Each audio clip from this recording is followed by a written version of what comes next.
Le concours Eurovision de la chanson approche à grands pas. La représentante de la France, Lazara, nous offrira-t-elle une victoire? Avant d'avoir la réponse, voici tout ce qu'il faut savoir sur cette nouvelle édition. A-t-on des chansons de victoire? Si est-il la question qui se pose juste avant l'organisation de la 67e édition du concours Eurovision de la chanson. Cette année, la compétition a lieu à Liverpool, au Royaume-Uni, et la France est représentée par la chanteuse québécoise Lazara. Il y a un an, la diffusion de la finale commentée par Stéphane Bern et Laurence Boccolini avait attiré 3,18 millions de téléspectateurs, un score en baisse de plus de 2 millions de personnes par rapport à l'année précédente. Qu'en sera-t-il en mai 2023 et quelles sont toutes les informations à connaître sur cette édition du concours? Télé Loisirs répond à toutes vos questions. Eurovision 2023, quand l'émission sera-t-elle diffusée? Comme chaque année, le concours Eurovision sera divisé en 3 émissions, à commencer par 2 demi-finales. La première se tiendra le mardi 9 mai et sera probablement à suivre, comme les éditions précédentes, sur Culture Box. Les pays en lice ce soir-là sont, la Croatie, l'Irlande, la Lettonie, Malte, la Norvège, le Portugal, la Serbie, l'Azerbaïdjan, la Tchéquie, la Finlande, Israël, la Moldavie, les Pays-Bas, la Suède et la Suisse. La deuxième demi-finale, elle, aura lieu le jeudi 11 mai. Les candidats y participants sont les représentants des pays suivants, l'Arménie, la Belgique, Chypre, le Danemark, l'Estonie, la Grèce, l'Islande, la Roumanie, l'Albanie, l'Australie, l'Autriche, la Géorgie, la Lituanie, la Pologne, Saint-Marin et la Slovénie. Les concurrents ressortis vainqueurs de cette phase de la compétition retrouveront l'Allemagne, l'Espagne, la France, l'Italie, l'Ukraine et le Royaume-Uni lors de la grande finale organisée le samedi 13 mai. Eurovision 2023, qui représente la France? Dans le cadre de la 67e édition de l'Eurovision, la France est représentée par Lazara.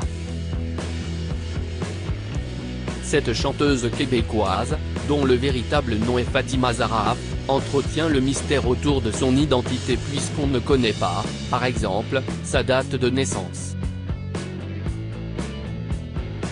Son destin change lors d'une soirée où elle fait la rencontre du producteur Benny Adam qui l'invite en studio dès le lendemain. Elle enregistre alors Printemps Blanc, en 2016, un morceau en collaboration avec le rappeur Niro. Elle ajoute ensuite plusieurs vidéos à sa chaîne YouTube mais, en France, elle connaît le succès avec Tu t'en iras, titre aux 20 millions de vues sorti au printemps 2021. Cette année-là, elle sort Traîtrise, son premier album. Un an plus tard, elle apparaît sur le disque Chronique d'un Cupidon de Slimane, sur lequel elle chante Les Amants de la Colline en duo avec l'artiste. Le 12 janvier 2023, sa participation au concours Eurovision de la chanson 2023 est officialisée par France Télévisions. Eurovision 2023, quelle chanson Lazara va-t-elle chanter? Le 18 février, dans 20h30 le dimanche sur France 2, Lazara a dévoilé le clip officiel de Évidemment, la chanson avec laquelle elle représente les couleurs de la France. Évidemment, toutes ces belles promesses que j'entends, ce n'est que du vent. Évidemment car après le beau temps vient la pluie, c'est ce qu'on oublie, entend-on notamment dans le refrain. Sur le plateau de Laurent Delahousse, la chanteuse a expliqué que ce titre était un texte sur l'amour universel. Si est-il l'amour de soi, surtout l'amour universel et c'était important pour moi d'offrir à la France et à l'Europe un hymne que les Français peuvent porter, a-t-elle indiqué. Eurovision 2023, à quoi va ressembler la prestation de la Zara, représentante de la France ? Le lundi 20 mars, Alexandra Redamiel, directrice des divertissements et des jeux du groupe France Télévisions, a répondu aux questions de 12 points, le podcast qui décrypte l'Eurovision. Sa volonté lors de la prestation de son artiste ? Résumer toutes les personnalités de la Zara en un staginug. Je voulais quelque chose qui soit à la fois fashion show et hors norme, parce qu'elle l'est. Elle peut à la fois être gaga ou arriver sur quelque chose de très simple, a-t-elle confié. À l'image de Barbara Pravi, la Zara devrait être seule sur scène mais elle fera l'utilisation d'un accessoire pendant sa prestation.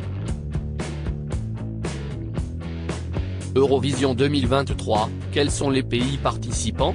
Albanie, Albina et Familia Kelmendi, Duge Allemagne, Lord of the Lost, Blood et Glitter Arménie, Brunette, Future Lover Australie, Voyager, Promise Autriche, Teia et Salena, Ouze Elise Edgar, Azerbaïdjan, Toral Turanx, Tell Me More Belgique, Gustave, Because of You Chypre, Endrou Lambro, Brejka Brokenhart Croatie, Let 3, Mama C. Danemark, Reilly, Brekima Art Espagne, Blanca Paloma, Yeye Estonie, Alika, Bridges Finlande, Caria, Cha France, Lazara, évidemment Géorgie, Hiro, Echo Grèce, Victor Vernico, What They Say Irlande, Wild Youth, We Are One Islande, Dilia, pour Israël, Noah Kirel, Unicorn Italie, Marco Mengoni, Duvit Lettonie, Sudden-Lights, Eya Lituanie, Monica Linkit, Stay Malte, The Busky, Dance, Aurowond Party, Moldavie, Pacha Parfeni, Soarel Silauna Norvège, Alessandra, Queen of Kings Pays-Bas, Nia Nicolai et Dion Cooper, Bernie Daylight Pologne, Blanca, Solo Portugal, Mimica, Ekoras 1 République Tchèque, Viesena, My Sister's Crown Roumanie, Théodore Andrei, D.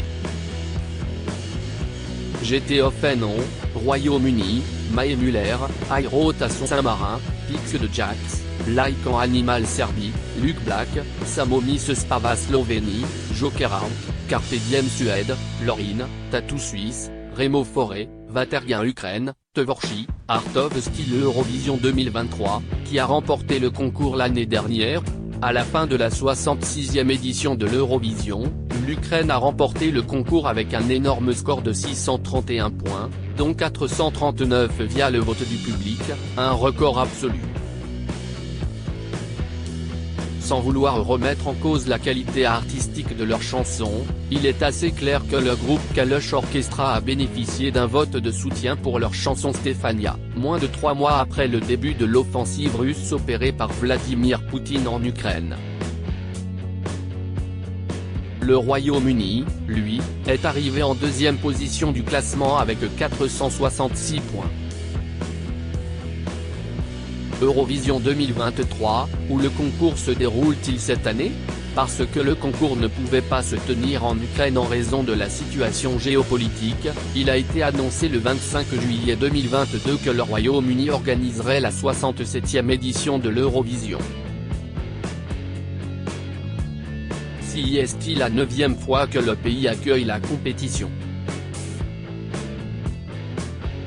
Un mois plus tard, les candidatures de cette ville ont été retenues, Birmingham, Glasgow, Leeds, Liverpool, Manchester, Newcastle et Sheffield. Finalement, le 7 octobre 2022, l'Union européenne de radio-télévision et la BBC annoncent que le concours se tiendra à la Liverpool Arena de Liverpool. Eurovision 2023, à quelle place a terminé la France l'année dernière ? L'édition 2022 n'a pas été un bon cru pour la France. Représenté par le groupe breton Alvan et Aez et leur chanson Fulen, le pays s'est classé à la 24e place du classement, soit l'avant-dernière position. Au total, les chanteurs s'étaient vus attribuer 17 points par les jurys nationaux et le public. On est fiers d'avoir accompli ce qu'on voulait faire, expliquait Alvan le soir de la finale à Télé Loisirs. On l'a fait et on l'a incarné avec le cœur. On prend un peu de recul, si est cool d'avoir vécu cette expérience, on a été soutenu, on a eu plein de messages, on a travaillé la prestation. Charge à Lazara de faire mieux cette année. À lire aussi Je n'étais pas prête, Lazara, la représentante de la France à l'Eurovision 2023 avait déjà été contactée pour participer au concours.